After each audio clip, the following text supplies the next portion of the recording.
So I'm here in New York City, and I'm here with a special guest today. We've got Lainie Petersen from Hard Lens Media. Now, Lainie Petersen has been doing a broadcast for a couple of years now, a number of years, and we recently encountered each other on social media. We have some mutual friends, and so I just thought it might be fun to bring Lainie Petersen on. Lainie, can you tell us about yourself and about Hard Lens Media? Sure. Again, my name is Lainie. I'm a Gen Xer living here in Chicago. I have lived in the Chicago area pretty much all of my life, although I did spend some time, about 10 months, living out in the woods of Southern Oregon, which was his own little adventure. And I've been involved at various times with podcasting, blogging, independent media of all kinds. In 2017, I met through a group of us got together here in Chicago to start what became Hard Lens Media. And the idea at that time was we were going to buy a radio station and have our own independent radio station. That morphed over time. It was a combination of millennials and Gen Xers. Most of the Gen Xers departed. I'm the one Gen Xer who stayed around, although I did have to leave for a period of time, but I returned to the organization in 2019 when it had become a YouTube channel. And what we do at Hard Lens Media is our goal was an independent media organization that reported on news, current events, social commentary. What we realized was that there is no money in this. And over time, what we did is we developed 99 Perspectives. 99 Perspectives is our parent company. And we have several different YouTube channels, including entertainment channels, which can bring great revenue in. We also have a studio in Chicago that we rent out to other outsiders who want to put together their own shows. And of course, we have Hard Lens Media, which is really where the heart of the organization is. We do a news show Monday through Friday at 5 p.m. Central Time on YouTube, Rockfin, and Odyssey. And then we also have Chicago Corner, which is another YouTube show. And I'm in the process right now of helping to start actually going back to our roots and starting our own radio station. So we've got a lot going on with our organization. But we wanted to be very independent, and that's been a real struggle. So we've had to figure out other ways to keep the lights on, so to speak, while remaining independent and true to what we believe in. Very interesting. Well, we need more alternative media in the United States, to say the least. I mean, our mainstream media seems to be constantly leading us to the brink of an edge of war, constantly dividing the population and creating a very partisan atmosphere. Wow. Well, I'm really glad you've done it and you kept at it for so long. Thank you very much for your work. It's really great. Now, I wanted to ask you, the way we got to directly interact was I made a tweet a couple days ago that just blew up. It did. And what I tweeted was I said that, if you're opposed to abortion and gay marriage, I might vehemently disagree with you, but you're still my comrade. We need class struggle, not culture wars. Now, I've said a lot of controversial things over the years, but I didn't think this was the one that would blow up. I thought people might get mad at me for my views about Russia or China or North Korea or my opinion about all kinds of different things. But instead, this is what got me blown up. I had a humanist, Humanist Report was angry with me. All kinds of liberal voices were just furious. How dare you say that? And of course, when I made the tweet, I was very aware of the fact that, I've worked with a number of people that are Black nationalists over the years, marching against police brutality, long before that was trendy and hip, long before Black Lives Matter had ever been tweeted. And a lot of the folks at the Nation of Islam and the Uhuru movement and some other groups, a lot of those folks do feel that abortion is unacceptable or that homosexuality goes against their religious principles. Well, I don't agree with them about that, but I have no problem organizing with them, and I got to know a lot of Shia Muslims when my travels to Iran. And in the United States, I've spoken at conferences of Shia Muslims that are against war and want to have understanding between Iran and the United States and such. And their religion, they're very opposed to abortion and gay marriage. That never seemed to be an issue. I might disagree with them about that. Fine. But I posted this on Twitter, and I guess luck of the draw, it got this big explosion. But what surprised me was the number of people who reached out to me and said, thank you for saying that, and thank you for being brave enough to say that. So you're one of the people that reached out to me in a friendly way. So I wanted to just kind of bring you on here and introduce you to our YouTube channel audience here. So what was your reaction to that tweet? How did you feel about it? And what made you want to step in at that point? For me, it was very much, this is something that I struggle with a lot. Personally, I support abortion rights. Personally, I do support same-sex marriage. I think consenting adults should be able to marry who they want to marry. And I believe that these are important rights that we have here in the United States, and I want to protect them. At the same time, however, over the years, I've come to realize that there are people other than myself who have different beliefs about many issues. And some of those beliefs, it may be very dear and important to me, but these people may also share my beliefs on other issues. For example, we can look at faithful Roman Catholics in this country. And you mentioned Shia Muslims and people of various other religious faiths who are deeply suspicious of unfettered capitalism, who are anti-war, who support many social justice causes, who are concerned about the environment, who are concerned about prison rights, and who are concerned about making sure that people have a social safety net, people have workers' rights, that families don't have to be constantly at the brink of poverty. People can raise their families in dignity. They believe and support all of these things while also having some very socially conservative positions. And I am reluctant, first of all, to throw these in, to discard these people or dismiss them as evil because their lives don't show that they are evil or bad people. And at the same time, I also realize that they're here. If I can pretend that I may not like their beliefs, but I can't pretend that they don't exist. So I'm not going to completely ignore them. I can't just discard them as being worthless. I have to acknowledge them as human beings with whom I disagree on various issues, but with whom I also agree on some other very critical issues. And I would like to find a way to at least be in discussion with them, if possible, to work with them with transparency and honesty. I don't want to be in a situation where somebody is co-opting somebody else's work. I don't like entryism. I don't like the idea of going into an organization or into a coalition or into some kind of direct action with the intention of just taking over other people's labor, or vice versa, and running with the organization. I want there to be transparency. I want there to be open discussion about these differences, and everybody defines their boundaries. But I'm not going to discard people who sign the Seamless Garment Network agreement, which is Catholic social teaching. They oppose abortion, euthanasia. They also oppose nuclear war. They support anti-poverty initiatives.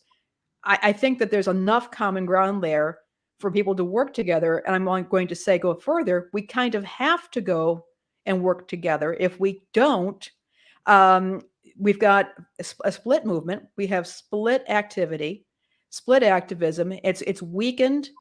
And in the end, we just can't pretend the other party doesn't exist. Sure. I mean, what you're saying is pretty much common sense to anyone who's done any real political organizing before. But apparently, it's just the height of evil to certain liberal elites, I would say. What I think is particularly interesting is that I got a lot of people tweeting at me and saying that this was because I was white. It was because I was white that I'm saying this. And it was funny because the people that I was referring to in the tweet were not white. And in fact, there are many non-white people that have a suspicion around the issue of abortion. For example, here in New York City, there's a very large Puerto Rican community. And among the Puerto Rican community here in New York City, there are a lot of people that are very opposed to abortion. Why? Because look at the history of Puerto Rico and how it's been treated as a colony, and how women had their tubes tied forcibly, and there was an attempt to exterminate the population of Puerto Rico by preventing women from having children. And a lot of Puerto Ricans feel that that abortion is something they're very suspicious of.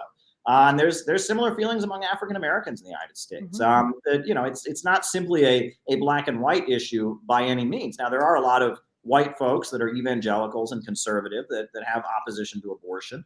But there's also a lot of people of color who feel that way too. And it seems like if you assume that everyone who's against abortion is like this stereotype you have in your head of a Trump supporter, right? That they're wearing their Trump hat and they've got their Blue Lives Matter thing and they got their gun there and that they fit this trope, it's very easy to kind of erase all kinds of people's narratives. I think politics is much more complicated than the red team versus the blue team, wouldn't you say? I would say absolutely that is the case. And I would point out when I was a pro-choice or actually a pro-abortion rights activist, I don't like the term pro-choice. I think it's marketing language. And it's very easily used by the opposition who can say, well, yes, there are bad choices and good choices, and abortion is a bad choice. So I prefer to use pro-abortion rights. I was part of a group on campus that was called the Reproductive Rights Action Network. And the reason why that organization had that name was that there had been many people in this country and around the world who had been doing work on this issue when we're saying, look, when abortion or birth control are pushed as ways of controlling certain populations and certain demographics, when they are pushed as the only responsible alternative to somebody who's living in poverty due to structures that are completely outside that person's control, that's a problem. And so, yeah, I mean, that was something that was going on a long way back, was this, kind of a broader approach to reproductive justice and reproductive rights in this country, which included the right of individuals to make decisions about when and at what time they're going to have children and what their conditions are going to be when they have children. And so abortion itself, in an isolation, is itself, in my view, not a good cause to have. Hmm. Well, it's interesting because we hear from some of these really prominent media figures like Bill Gates, and Bill Gates in particular, but others. I mean, there's many of these kind of elite figures that they are constantly going to Africa and pushing abortion, birth control, abortion, birth control. They're saying the problem is overpopulation, but they're not pushing economic development of these countries. They're not advocating the building of infrastructure in these countries. They're not advocating electrification of these countries, but they're going there and they're just saying, yeah, you guys are having too many babies. You need abortion, you need birth control. And it really kind of reveals that this is Malthusian in a lot of ways. I mean, they don't really want the economic development. And then China, that is going to Africa and building railroads and hospitals and power plants, is constantly being demonized. And part of this COP26 meeting that they had was about trying to tell China to stop doing that, stop building coal power plants in developing countries, stop electrifying regions in Africa that haven't had this access. And it's like, if you're going there and you're saying on the one hand, abortion, birth control, stop having children, but on the other hand, you're trying to prevent economic development, that seems like a pretty sinister agenda to me. I'll just be real about that. I want women in Africa to have the right to an abortion or to have the right to contraception. And I think that they should have that right. But if you're going there and pushing that, but then trying to block economic development, something pretty dark is going on there, don't you think? I would say, yeah. I mean, I would say yes. I mean, and this is you can put this in on any continent in any country. When you have a system that supports telling people how to manage their personal lives and their bodies with absolutely no commitment to development of structures and businesses and conditions under which people can live full, healthy lives with dignity, there's a real problem there. Yeah, as far as I'm concerned. And yeah, I want women around the world and families around the world to have what they need to make decisions about having children. And that includes, for example, clean water and food and housing. And at that point, then we can start talking about issues of, okay, should these people be having children or not? Well, let's make sure that there's structures and conditions that allow people to do so safely, and so those kids can flourish before we start pointing fingers and saying, well, this is what you need to be doing.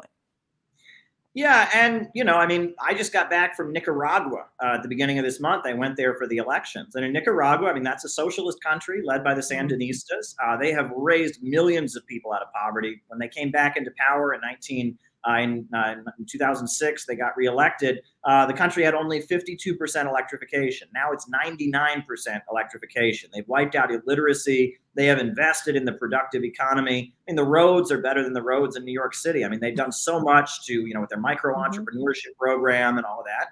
But they don't believe in abortion, and they're pretty adamant. They don't believe in abortion. They don't believe in birth control. Well, I still have no problem defending them against imperialism. I might disagree with them on that point, Right. but I think that the Sandinistas, with their slogan "Christianity, Socialism, and Solidarity," have done a lot to empower their population. And I met folks from Nicaragua who were gay or lesbian, and they said, "Yeah, we don't appreciate Americans coming down here and trying to attack the government here over that issue.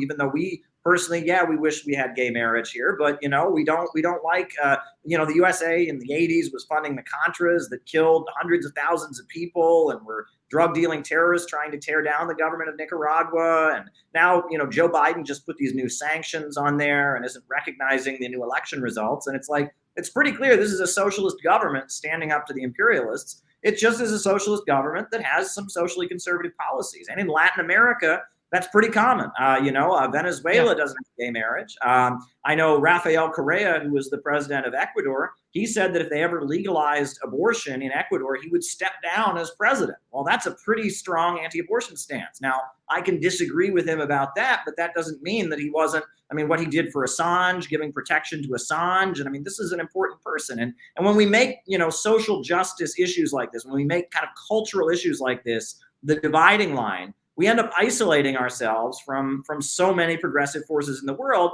And at the same time, we also end up aligning ourselves with people like Bill Gates that aren't so good. I mean, that's the way I see the issue. Do you have any other comments on that? I think that you hit the nail on the head there. There are different priorities, and different individuals, and living in different countries, they have different conditions. They're in different cultures, and yeah, their priorities may be very different, and their view of what liberation or freedom looks like, or is experienced, how it is experienced, may be very different from those of people in other conditions, other countries, other cultures. And I think it's important to keep our ears open and listen, even though I might have a very visceral reaction against these attitudes or these preferences or ideas. But I'm an adult, so I should be able to sit with that visceral reaction until it calms down, until I'm not so resistant and I can listen, and at the very least develop an understanding of that perspective. Sure. Well, and that brings me to my next question, because on social media, you describe yourself as a Gnostic Christian. Yes.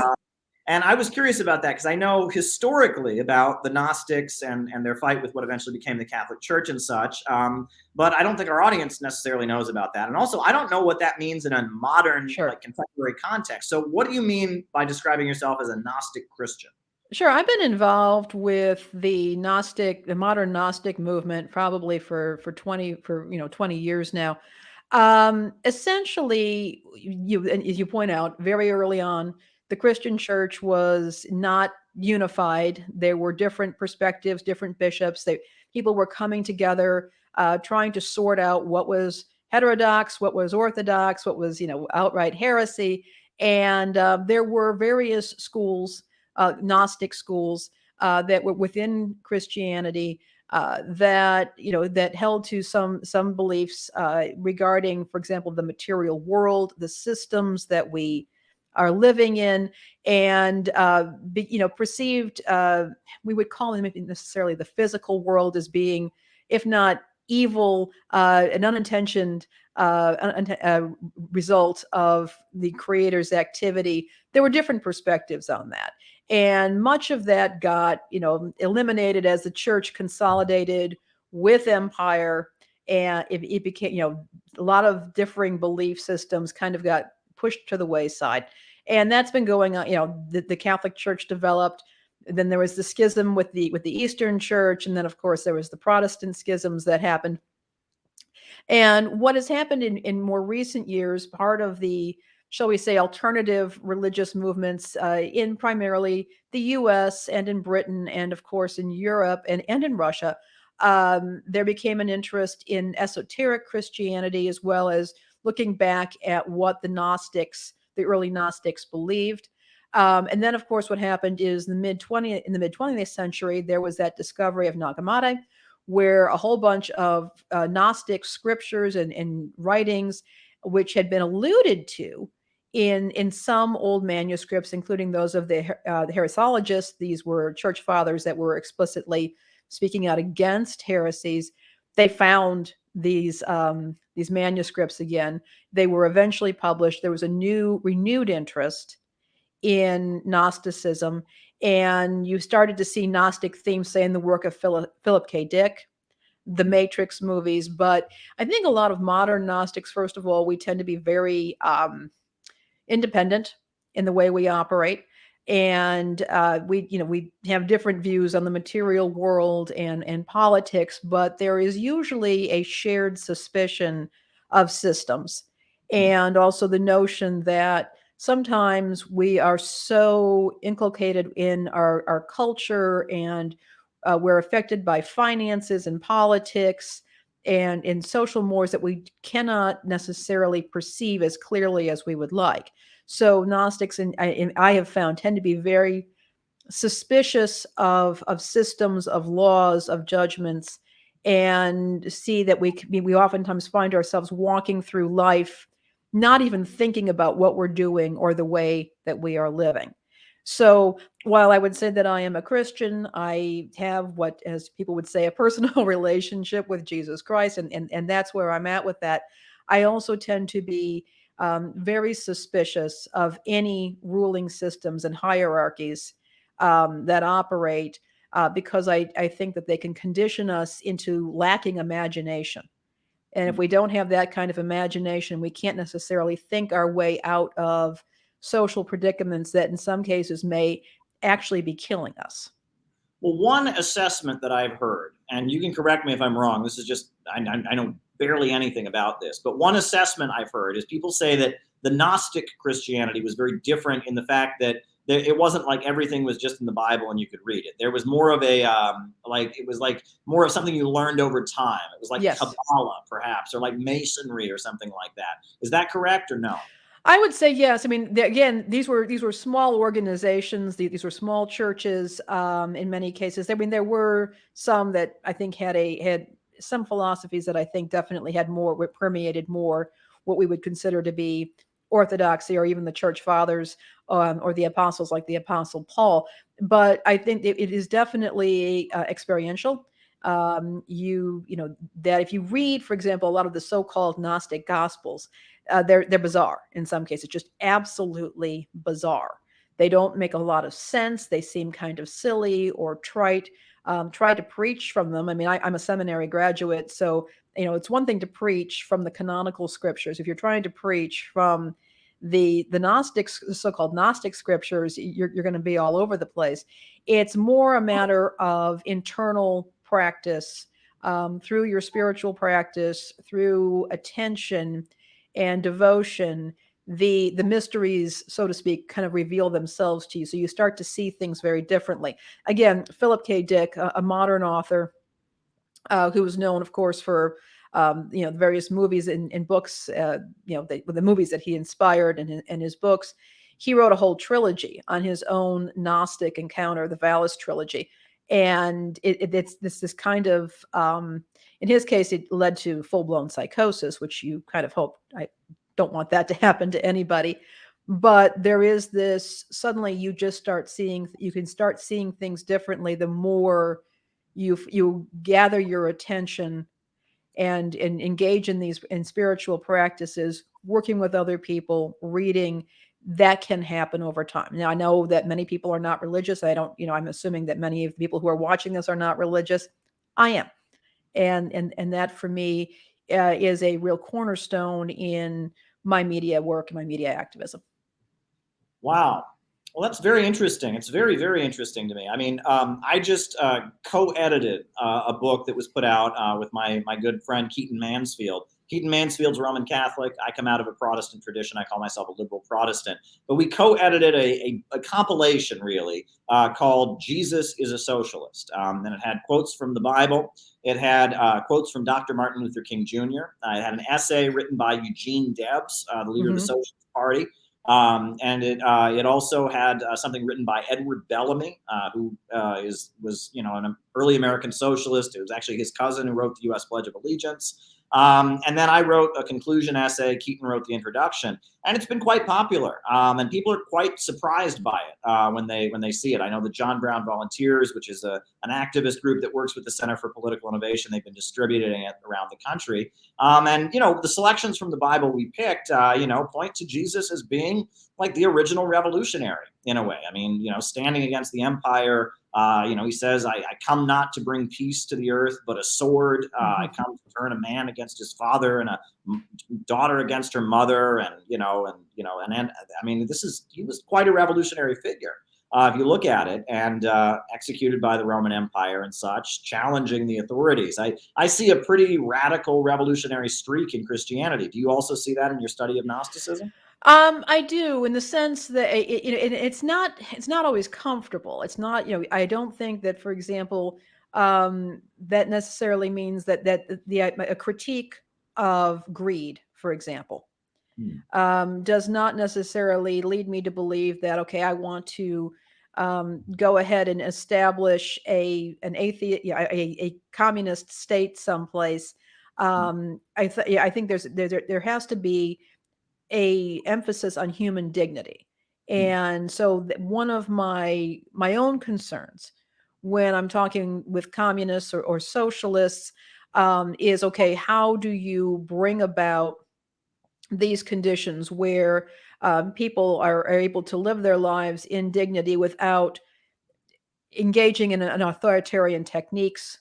What do you do when people oppose what you have to say? What do you do with these individuals? What do you do when it comes to enforcing the laws? I mean, what do you do when it comes to a revolution? Well, revolutions usually are not bloodless. I mean, they can be in some cases, but revolutions typically can be unpleasant times. So how do you go about these things? How do you go about this without harming the dignity even of people who are your enemies? Because Jesus also talked about loving your enemies. Sure. And so, I mean, that's something that I do struggle with, and I haven't found yet perspectives that entirely suit me. But what I do think is important, and a lot of what I do at Hard Lens, is looking at day-to-day conditions and regulations, laws, and struggles that people experience that they have in common with their neighbor, even if they and their neighbor normally do not have things in common, and trying to find a way to improve these conditions with the hope that over time people will be able to understand more, to work more together toward what I would consider to be a more just world. Wow. Well, I'll actually, if you don't mind, I can give you an answer to your question regarding Sure. socialism and Marxism. Marxism comes at things from the method of dialectical and historical materialism. And one of the main points of Marxism, which has been largely obscured, is that, social systems are rooted in a level of scarcity. The majority of human history, we were hunters and gatherers. We lived in tribes, and there was not much social hierarchy within those tribes. Everyone was pretty much equal. You were hunters and gatherers, but we got too good at hunting and gathering. We developed, spears and rocks, and we got really good at paying attention to the patterns of plant life. And pretty soon there was a scarcity.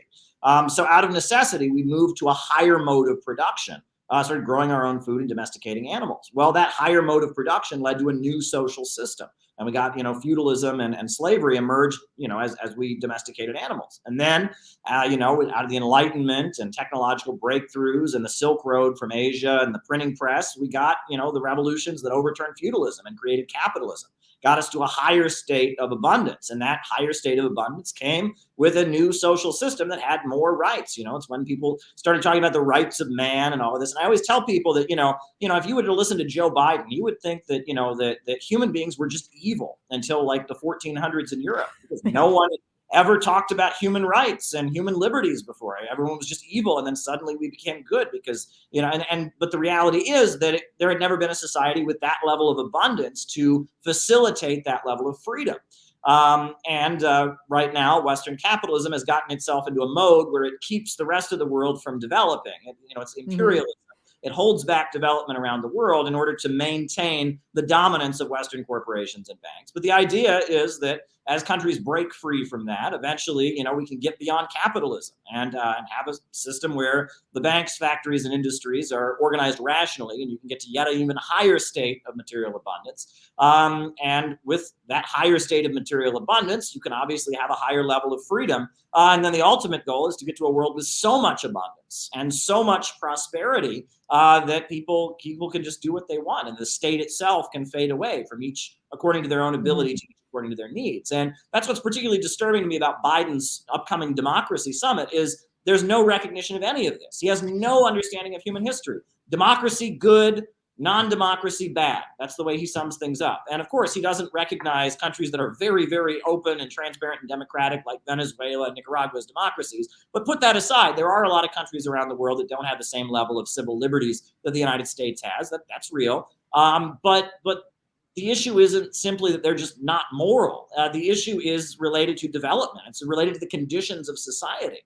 And that if you want a society to be more free and open, you want them to develop. You want them to get to a higher level of material abundance and stability in society. When you have a country that's very impoverished and drug gangs and terrorist groups and poverty, you're going to have, as a result of that, an authoritarian state. Franklin Delano Roosevelt, he said that hungry stomachs are what dictatorship is made of, right? And that the road to freedom is the road of economic development and technological progress. And that's kind of been lost. And what's disturbing to me also is that it seems like this is just Marxism 101. If you read Karl Marx, Critique of the Goethe Program, The Poverty of Philosophy, this is basic Marxism, Socialism, Utopian, and Scientific by Frederick Engels. But most of the people walking around talking about socialism don't believe this. And in fact, they believe development is bad. They think there's too many people in the world. They think technology is bad. We need to go back to a time before technology, and they don't believe this. This is what they believe in China. You read President Xi Jinping. This is his understanding that development is the road to human rights, is the road to building a better, more prosperous, and more open society.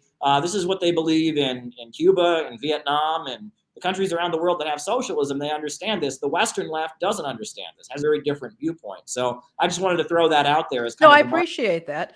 And, Yeah. that's one of the things that we talk a lot about at Hard Lens is the failing infrastructure in the U.S. The complete failure in so many areas of the U.S. to develop.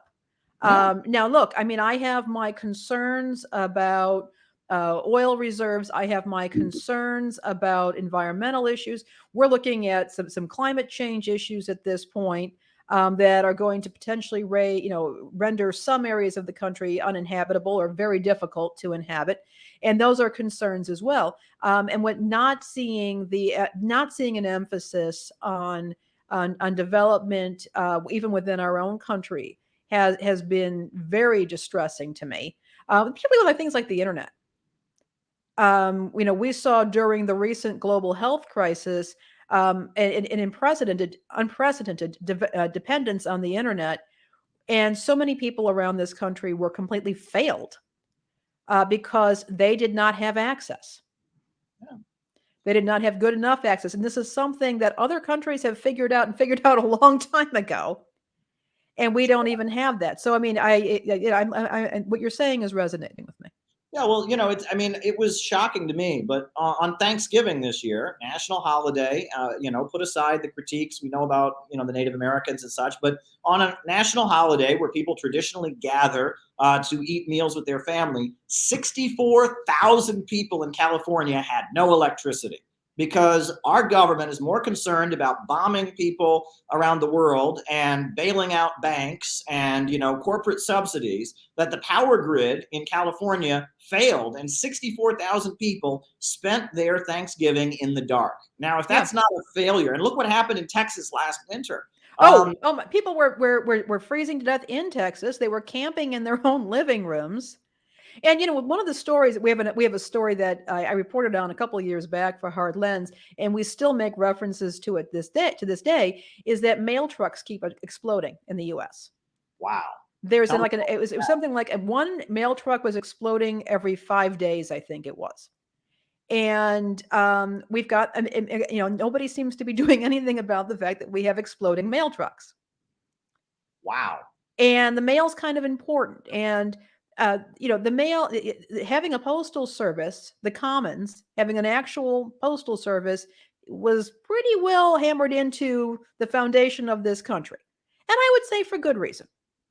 Yeah, it's in the Constitution. It's one in of the Constitution. It was Ben Franklin was all about it, red, white, and blue. But it was the idea that people can be able to mail things to each other, to businesses or to government offices or personal. That's a really cool thing that we have here, and I think it's really important to living in a civilized nation is that having a reliable mail service, and we have exploding mail trucks. Wow. Well, this fits the trend of neoliberalism, right? You read Milton Friedman, right? In his book, he's the one of the economic godfathers. Architects, yeah. Yeah, and he says it's always better to have a private company do it, right? It's always private prisons. Wouldn't it be better? It's always better if a private company does it. Military contractors, what could go wrong with that, right? Locking prisons for profit, what could go wrong with that? Always better. Got to get the government out of it, right? Because private companies are the best way to do things. That largely means an effort to get rid of the postal service, right? We got FedEx, we got UPS. Why do we need the postal service? Well, there's a reason.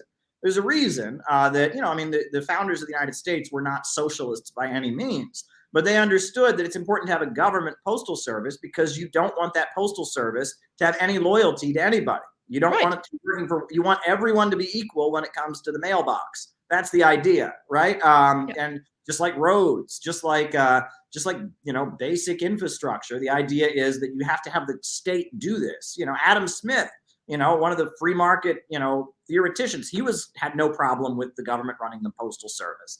But neoliberalism comes in and says, well, maybe we could privatize it. Let's, like you were referencing the commons. Let's sell off the commons. That seems to be a big part of this neoliberal thinking. And it's very, very disturbing. And it's funny because, my wife is from Guatemala.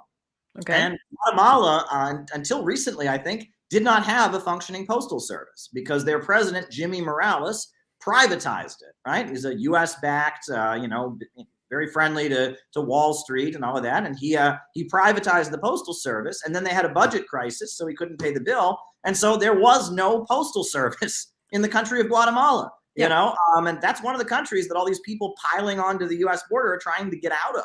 Another one of those countries is Honduras, which had, they had a socialist leader, Manuel Zelaya. The USA toppled him in a coup in 2009. Hillary Clinton did it kind of behind Barack Obama's back. And they've had the highest murder rate in the world. I mean, these free market neoliberal policies have been a disaster everywhere, but yet people still believe in them. And the thing is when you consider that FedEx, I think they have their place. Certainly. But one of the things about them is that they can pick and choose where they want to deliver. Yeah.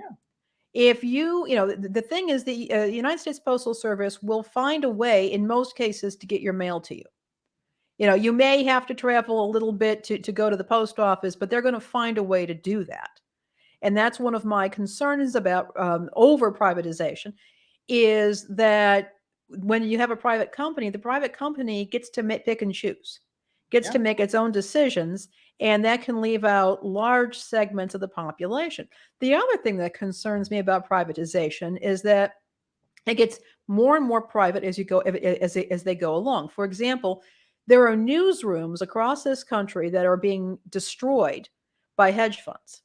We're talking about established media in this country, print media, newspapers. So there was major publishing companies going and media companies going in and buying up the newspapers or the radio stations or whatever they might be. Now, when it comes to newspapers, at least, they're not even being owned anymore by media companies or publishers. They're being bought out by hedge funds, private equity funds, which they don't even have the mission of providing media or publishing or the press.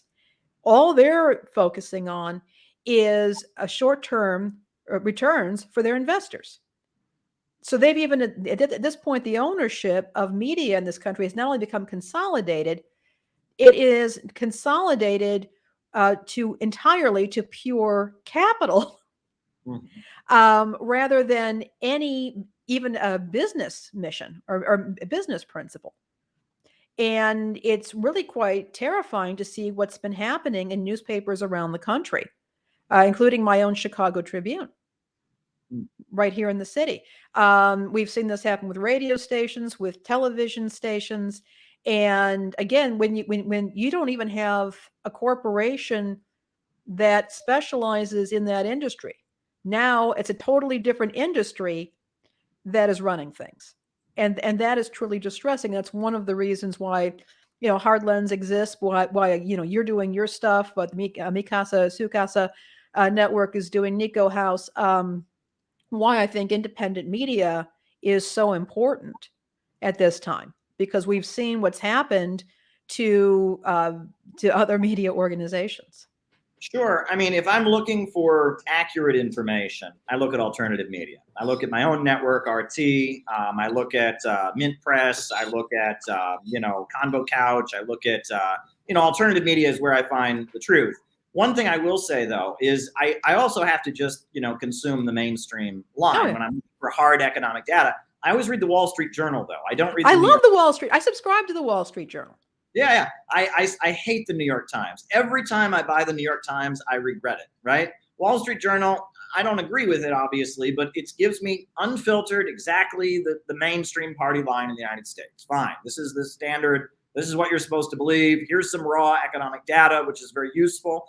But when I open the New York Times, I get a lecture from a college professor, and it's almost like it's written for people that are starting to maybe question things. And so they write this really long article where it's like, you might have a point here, but maybe not. And the world, there really is no truth, and end of the article. Every article, it's like the author is trying to show off to me what an intellectual they are. They're trying to kind of muddy the waters and get you to this kind of like murky, shades of gray place. It's like, if I just want to know the standard party line, I'll read the Wall Street Journal. I'll read alternative media for the truth, but I don't waste my time with the New York Times. What do you think? Well, what I like to do is look at different sources. Sure. What I also like to do is you can use one source. There's a term called, I have a degree in library science. It's called pearl growing. And it's where you find an authoritative source, an article or something, and you use keywords, names, places, dates, events, to do further research based on that.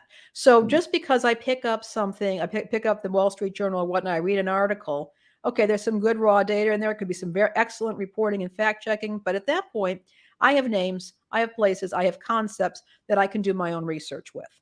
And a lot of the really good legacy media companies do a fantastic job. They have trained journalists, they actually have newsrooms, and they do a great job with that. And it gives me the agency, restores my agency to go and do my own research. But I'm going to tell you a funny story. I subscribe to The Economist paper edition of the Economist. The Economist looks like a magazine, but they identify themselves as a newspaper.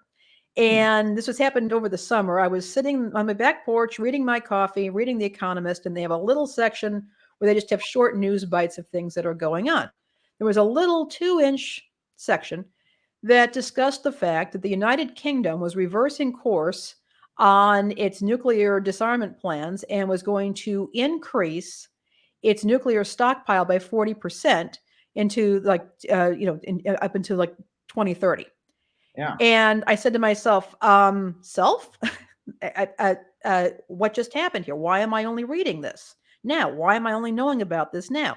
So I calmed down, did some research, and I found out, in point of fact, this story was all over the place. It was in various international media outlets. It wasn't being hidden, except that this story was not showing up in my social media feeds. It was not showing up on any of the feeds that I have on my phone or on my tablet or on my computer or on Facebook or Twitter. And I was unaware of this story. The only reason I found out about it was because I was reading an old-fashioned print magazine where The news is there. It's not being spoon-fed to you. It's not an algorithm sending it to you. This is the news, and everybody gets to read it. Well, that gave me some real pause at that point. So I will say this: there's something to be said for one-sided media, whether it is a print magazine or newspaper, a television program, a radio show, that this is the program, this is the publication or the station or the story. You're everybody's going to be listening to the same thing at this point, and then you can make your decisions what you want to do with it. Well, sure. And that's an important point too, is that social media is very good at kind of getting you in a bubble, getting you seeing the kind of things that you want to see and kind of cutting you off. When it comes to that nuclear issue, I know Tulsi Gabbard raised that, and that was one thing that we covered a lot at RT as well. But that's one thing that you wouldn't know if you watched mainstream media. But it really doesn't fit this Trump is an agent of Russia narrative. I mean, Donald Trump ripped up all these nuclear treaties that were signed at the end of the Cold War, the Clear Skies Agreement, the Short Range Nuclear Agreement, all these agreements between the United States and Russia that we were going to stop having an arms race. Donald Trump, just one after another, was ripping them up. It was actually Biden who kind of put a stop to it. He renewed one of the treaties that was about to expire. And that's really disturbing. The idea that we're, heading toward a new nuclear arms race. I mean, we remember how scary the first one was, don't we? I remember it way too well as a kid. I mean, there was a lot of the MTV era. A lot of that music focused on fears about nuclear war. 99 Luft Balloons. It's a Mistake. Games Without Frontiers. I mean, I could start rattling off some of these songs that came out. We had Threads. We had The Day After. We had Testament. These movies that focused entirely on this. We grew up with that fear. We thought it had gone away when the so-called Iron Curtain came down, and we went on our merry way. And now all of a sudden there's this saber rattling happening. And the scary thing about this is I am involved locally with an organization that does disaster and emergency response. And I've actually undertaken training through Department of Homeland Security and FEMA in responses to nuclear and radiation attacks. And it's some of the most it's the grimmest stuff you will ever encounter. The training is all free. I recommend it to anybody, but it's really incredibly grim. And at this point, I'm hoping that everybody has enough sense to not start any kind of a nuclear war, even on a very limited basis, just because of the devastation that it will cause. But I'll tell you what really scares me is the threat of nuclear terrorism. Because when, the thing is that materials you need to make nuclear bombs, it's nasty stuff, and you're more likely to kill yourself with it if you don't know what you're doing. And there are very few people who actually know how to obtain these materials and use them so they can be turned into something that could be used as a device. But it seems to me that if you've got more nuclear proliferation going on, you have more people getting those skills, and you have more of that material being bandied about. And that really frightens me. Well, especially when the U.S. government seems to be so cozy with these terrorist groups in Libya and in Syria and, all over the world. We see the U.S. government cozying up with some of these really dangerous extremist groups to try and fight whatever regime we're trying to topple this week. And that's particularly disturbing. It's, we're supposed to be, remember, we invaded Iraq supposedly because they had weapons of mass destruction, but they didn't, and North Korea, in response to that, in response to basically being promised all kinds of material from the Clinton administration that they never got, heating gas, food, the ability to have peaceful nuclear energy, in response to getting basically none of that, Congress wouldn't fund the deal that Bill Clinton made with North Korea. And then the USA invaded Iraq. North Korea said, okay, we'll get nuclear weapons to protect ourselves. But, we're supposed to be afraid of North Korea. We're supposed to be afraid of Saddam Hussein's weapons of mass destruction that didn't exist.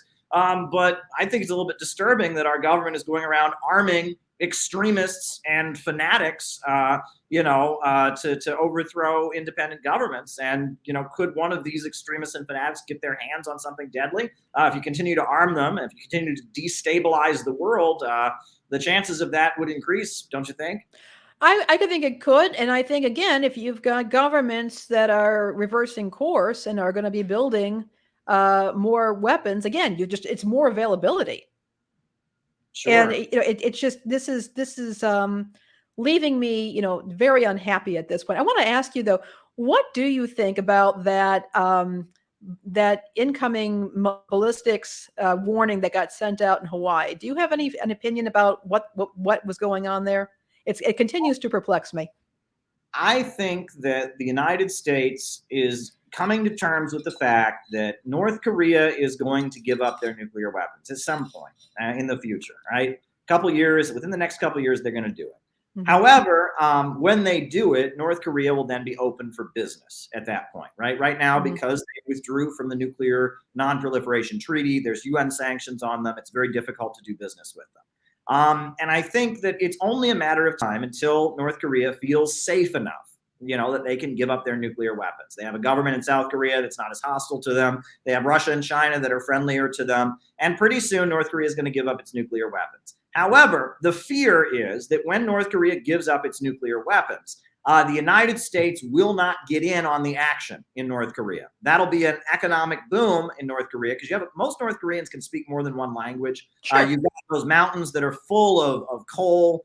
You've got a very sophisticated apparatus of making computer chips already. They make their own cell phones and stuff because of the sanctions. So when North Korea is open for business, a lot of money is going to be made.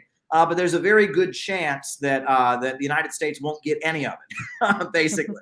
And that's what Donald Trump was doing when he met with Kim Jong-un. And if you listened to, there was this legendary investor who now lives in Singapore, used to work with George Soros, Jim Rogers. And Jim Rogers was on Fox News saying, I want to do business in North Korea. Donald Trump was trying to make sure that when North Korea gives up their nuclear weapons, that American businesses can get in there and get in on some of the action. Plus, the other thing that they're worried about is that North Korea, the United States killed about 4 million of them during the Korean War. And then after the fall of the Soviet Union, their oil supply was cut off and there was mass starvation in North Korea. So, a lot of people died of starvation because the United States wouldn't let them import oil because of the petrodollar.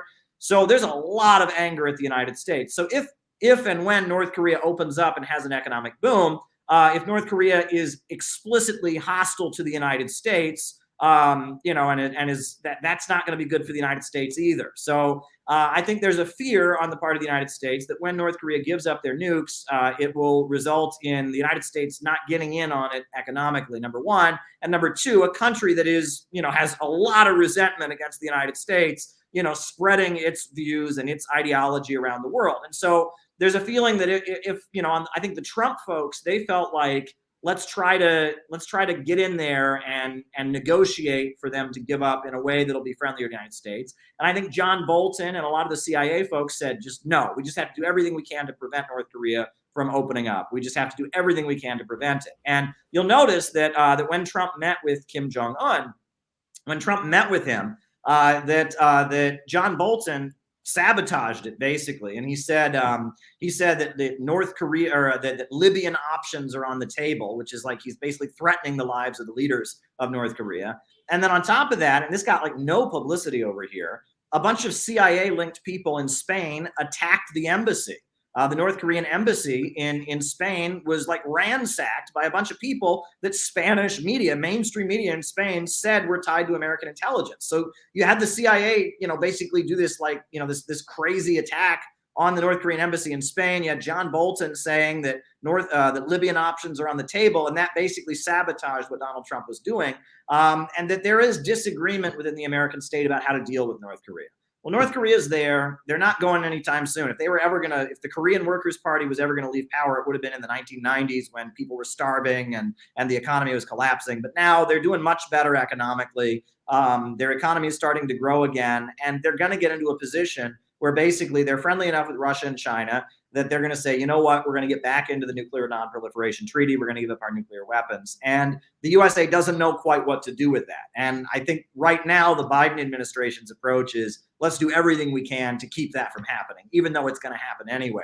Whereas the Trump administration was more like, let's try to happen more, let's let it happen more on our terms. That's the disagreement I see there. And so part of keeping it from happening is keeping the world amped up and afraid that that North Korea is our enemy. But one thing that I did notice, and this got like no publicity either, but on 9/11 this year, September 11th, there was an event in South Korea, and Donald Trump was a speaker at it, and it was put on by the Unification Church, the Moonies. Okay, Moonies, yeah. Washington Times, Yep. not Sushi, the sushi industry. Yes, not communists by any means. Those are some pretty right-wing folks. But their event on September 11th that featured former President Donald Trump was all about making peace with North Korea. And they sounded like, like it was a peace rally practically. It was all about how the USA and North Korea want to be friends, and how I think it was the government of Thailand. It was like hiring the Unification Church to facilitate US-North Korea relations. Like, you look at the whole thing. I mean, if the Moonies are having President Trump at their event, it looks like it's going to happen. It looks like North Korea is going to give up its nukes. It's just a matter of when, and it's a matter of how long the John Boltons and Joe Bidens of the world will be able to delay it, but it's going to happen. That's my perception. What do you think? I think that's a reasonable enough explanation. This is not something that I know a lot about. And when that errant warning came through, it certainly scared a lot of people. And I just never been able to. I mean, I know that there are mistakes that can be made in these situations, but I mean, I'm not saying that this was something that was planned, but it certainly could be exploited to stoke up fears. And I was just curious about your opinion. Sure. Well, I'll tell you. Why don't we close out this interview by doing something that I think is very productive? Because I've noticed that social media, especially Twitter is the worst. And I saw their CEO just step down today. So yeah, I saw that myself. It was interesting. Yeah, but Twitter is very good at getting people to focus on what they disagree about. Okay. But I thought, why don't we conclude this interview by I'm just going to ask you, why don't you tell me some things we agree about, and let's talk about them. So what do you think we have common ground on? I think we have common ground about around the notion that hypercapitalism corrupts, and it absolutely corrupts. And it's used to manipulate people, and is used to manipulate behaviors, and that instead of promoting freedom, it controls people. I think that's probably something there. It sounds to me like you and I believe very strongly in a diverse media landscape. Yeah. Ideally, one that is, if not necessarily a small business model, but at the very least where there's some checks and balances to keep it from, say, being hijacked again by extreme capitalism hedge funds. It sounds to me like we support reproductive rights, which I think sounds incredibly important. And from there we haven't had a chance to get to know each other. I'd like to learn more about you over time, because I've really enjoyed this and talking with you. But I think there's probably a lot of other things that we can agree on. Well, very good. All right. Where can people check out Hard Lens Media and your work? Okay. They can go to 99perspectives.tv. That is our parent company, and you will find links to all of our programs, all of our YouTube channels, our Twitch channel, our radio station, everything that we're doing. You can go to 99perspectives.tv. You can also find us, Hard Lens Media, on most social media platforms, as well as YouTube, Odyssey, and Rockfin. We do a show Monday through Friday at 5 p.m. Central Time. And my show is always on Thursdays. It's called Civically Minded. And you can check that out. And I talk about a lot of the topics that I discussed today, not so much the international stuff, but that was a lot of fun to discuss that with you. We also have locally Chicago Corner at 7:30 p.m. Central Time on Tuesdays and Fridays. And I often make appearances on that as well. Great. Well, thank you. Thank you for this lovely conversation. I know many people have enjoyed it as they were listening. So my best wishes to you, and have a lovely day. You too. Take care.